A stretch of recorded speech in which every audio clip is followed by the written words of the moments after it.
What's up, y'all? It's your boy Chris, and if you've seen a bunch of my other videos at this point, I have explained a bunch of times. I've shipped my BMW M4 from New York to Germany so I can drive it on the Nürburgring. It's for a bucket list thing, blah, blah, blah. Check that video out if you like. But this video is intended to be a checklist of all the things that you should do so that you could experience the Nürburgring in the best way, the most effective way, etc., etc. So, and also this is from the perspective of someone doing it as a tourist. So there's something called Touristenfahrten or something like that. That's so you can drive on the Nürburgring as a tourist. So the first important thing, or the first thing on the checklist, is to plan out your visits effectively. So there's a nurburgring.de website. I'll put a link somewhere in the description or above. Go to that website. There's a calendar that shows all of the things that will be on the Nürburgring for that day of the week or month or whatever. So there may be 24-hour Nürburgring events. There may be some kind of event. So check that before you just go. Before you even leave your home to drive to the Nürburgring, I would do a quick Google search on what is allowed or what do you need to drive on the Nürburgring. There's not very much, but in my experience, you need to have a front license plate. I've explained this in my previous video, or one of my previous videos. They're gonna give you a hard time if you don't have a front license plate. In fact, they will not allow you to get on the track if you don't have a front license plate. So if you're from, I don't know what state in the US where we don't have front license plates, you're not gonna be allowed to drive there. So you could have shipped your car from one half of the world to the other and completely wasted your time because you did not bring your front license plate. So remember to do that before you even think about something like this. They require front license plates for safety reasons and a bunch of other reasons that I can't tell. The track official, I've explained this in another video, but the track official was not very friendly. He was very mean for whatever reason about telling us that we needed a front license plate. So remember to do that before you even think about shipping your car or driving from one part of Europe to another to visit the Nürburgring. Once you've planned out the day or days that you'd like to visit, the second tip or checklist item is to get your Nürburgring card. So you have to scan a card at the Nürburgring pay station before you get on the track. So I'm going to show you what it looks like. So this is what the card looks like. You have to get this before you go on the track. And the way you can do that, there's actually, I think, 2 or 3 ways that you can get it. But what I think is the best way to do it is to go to the Nürburgring Info Center. It's like a large building, like a mall, kind of, that is maybe 5 or 10 minutes from the track. And I'm gonna show a video on screen of what it looks like and maybe what it looks like inside if I have any of those videos. But go there first, purchase your card, what I just showed you. Go ahead and purchase this card. And you have to also put money on the card. So I think Monday to Thursday, it costs 30 euros to get on the Nürburgring for 1 lap. From Friday to Sunday, it costs 35 euros. So think about how many laps you'd like to do. You don't have to do it all at once because you can keep refilling it as you go.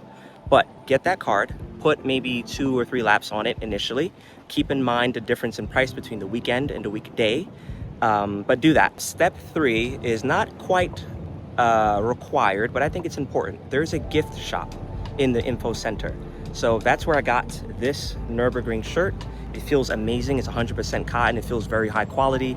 I got a bunch of them. They are kind of expensive. I think it was like 40 euros for this one shirt, but do that.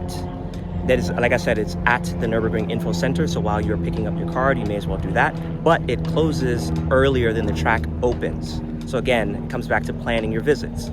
So if you're gonna buy a shirt, you might wanna get to the Nürburgring Info Center before you are ready to enter the track. That's step 3. Buy whatever you think you'd like to buy at the Info Center: shirts, hoodies, hats, keychains, stickers, they have it all there. I'll show some photos and videos of what I've bought and you can go from there. All right, so step 4 is to practice on a simulator before you get on the track. And you may be asking, how would I do that? I'm already at the Nürburgring. How can I practice on a sim? So at or across the street from the Nürburgring Info Center, there's like a, I don't know what you call it. It's kind of like a bar, but the bar has a giant section for simulator rigs. So I think there's maybe 10 or 12 rigs in there. You can pay, I think, 10 euros for a lap on a Nürburgring, or maybe I think it's 15 minutes for 10 euros.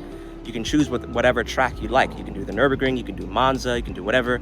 But I would recommend you go there, literally cross the street after you purchase your card. Go there, maybe do 1 or 2 laps on the sim before you get on the track. And the reason why I say that is because you may be out of practice. Maybe. Maybe you've just got off the airplane. Maybe your car just got off the boat. It's been months since you played Assetto Corsa or whatever on the sim. Or maybe you drove from England. Maybe you're one of the people that drive from England and go to the Nürburgring. You probably have not driven in a track way in quite some time. So I would recommend that you do that for maybe a few minutes before you get on the Nürburgring. I should probably explain this. The Nürburgring opens at 5 p.m. on weekdays. So Monday to Thursday, or I think Monday to Friday, is open at 5 p.m. So if you're gonna do all the 4 steps that I just described, maybe get to the info center at like 3 o'clock, maybe. Or if you're there on the weekend, get there in the morning so that you can do all of this before you get on the track, etc., etc. Okay, so once you've done all of that, now you're finally ready to get on the Nürburgring. So the next step is to get gas, probably. I don't know if your car is gas or not, but let's assume you need some gas. Maybe you just drove from your Airbnb, your hotel, whatever it is, and now you need gas. There is a kind of famous gas station along the way to the Nürburgring after you leave the info center. I think it's called like ED Tankstelle. I'll try to put a photo or video on screen of what it looks like. It's the famous gas station that you've probably seen in a bunch of other videos. I will say it does get quite crowded there depending on when you go, so be prepared to wait in line for a little bit, but it's just a nice, cool little, like, you know, touristy thing to do. You just get gas there. I'm probably sure it's more expensive than other gas stations, so take that with a grain of salt. But anyway, get gas for your car. The reason why I say this is because legally, the Nürburgring is considered a toll road or something like that. So if you run out of gas on the Nürburgring, I think you can be fined for it. And of course, you don't want to run out of gas on a track anyway. While you're there, you probably want to check your tire pressures, probably. At this point, you are finally ready to get on the Nürburgring. So head to the main entrance. It's like a big roundabout. On your left, you'll see Devil's Diner. It's a very famous restaurant. It may or may not be open on certain days of the week. So if you'd like to go there before or after your laps, keep that in mind. But anyway, enter the roundabout. You're gonna drive on the right-hand side of these like cones. It's like a one-way in, one-way out situation. Have your card ready and with money on it. You're gonna drive in, make a right, you're gonna pay at the station. You literally just tap the card I just showed you. Once again, this is what the card looks like. You're gonna drive up to the station. There's 3 windows. Drive up to it, tap your card, and that's it. You're on the Nürburgring. So at this point, I probably should have explained this in the previous checklist, but if you have any cameras, any GoPros mounted in your car, make sure that they're on and ready to go, because at this point, you cannot stop. You can't, you know, stop before you pay, or you can't pull over and put your hazards on. You can't do anything like that because they will tell you you got to move. So make sure all your cameras are ready to go at this point. I had an issue where my cameras were getting too hot by waiting in the line to get into the Nürburgring, and they turned off. Anyway, at this point, you're ready to go. You get onto the Nürburgring. Do what you need to do while you're there. But I think it's most important to, if you're doing this for the first time as a tourist, keep to your right, keep an eye on your mirrors, and move out the way. You cannot pass on the right. No one else can pass you on your right. There's a fast car coming behind you. You want to indicate to your right and let them pass you on your left. Same thing if you want to pass someone else, you probably will flash them or get close, and if they're looking in their mirrors, they'll indicate right and you pass them.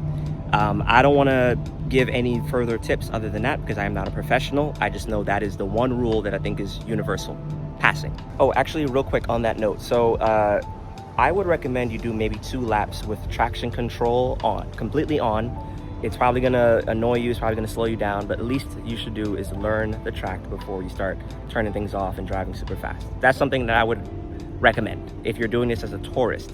You've never been here before, you've never been to Germany before, you might have done a few track days back home, maybe a few intermediate ones, a few novice ones.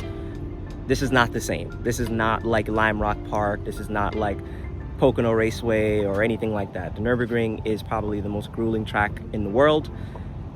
Take it with that level of caution, I guess. So the last thing on the checklist is to get photos. So there are probably a dozen or multiple dozens of photographers on the track around multiple corners taking photos of everyone on the racetrack. When you finish your laps, I think you can go to the nurburgring.de website, or if that's not the right one, I'll put it in the description or somewhere up here. You can go to this website and you can see all the photos that were taken throughout the entire day. So, and the photographers will upload them probably within a few hours of the event closing for the day. Go on this website, find your photos, and I would recommend that you purchase a few because they're actually very good photos and they're very good memorabilia. Okay, so now you've done all of your laps for the day or for the week. The next thing I would recommend is you should do tourist stuff while you're at the Nürburgring. The first one is there's a famous diner called Devil's Diner. I think I probably explained this in the earlier part of this video. It's a great diner. They sell good food. They do speak English as well if you're not familiar with German. They sell great burgers, etc., etc. And you can also watch certain parts of the Nürburgring from this diner. Keep in mind though, it is not open every day of the week, and it's also not open all day when it is open. So you might think a diner would be open from, I don't know, 9 a.m. to 6 p.m. or something like that. No, it's probably open for a few hours a day and not every day of the week. So keep that in mind as you're planning. The second thing that you should do as a tourist is that you should spectate other drivers while they are on the Nürburgring. So there's probably like, I don't even know how many, probably a dozen or more spectator areas along the track that allows you to view people going around the turns and so on and so on. Great viewpoints. Some spectator areas sell food. It's a great time. You should go there, especially if you're with your family, your friends, your girlfriend, fiance, whatever it is. What I did is I asked the person at the Nürburgring Info Center, where can we find the spectator areas? She showed us a map of where you could go, and also she told us about a very famous spectator area called Brunken, B-R-U-U-N-C-H-E-N. I'll try to spell it up here. You can go there, you can see like a really great turn, and you can watch people go by. There's a lot of other great areas that I don't know about, but you should Google these things or probably try to find out where you could view people along the Nürburgring.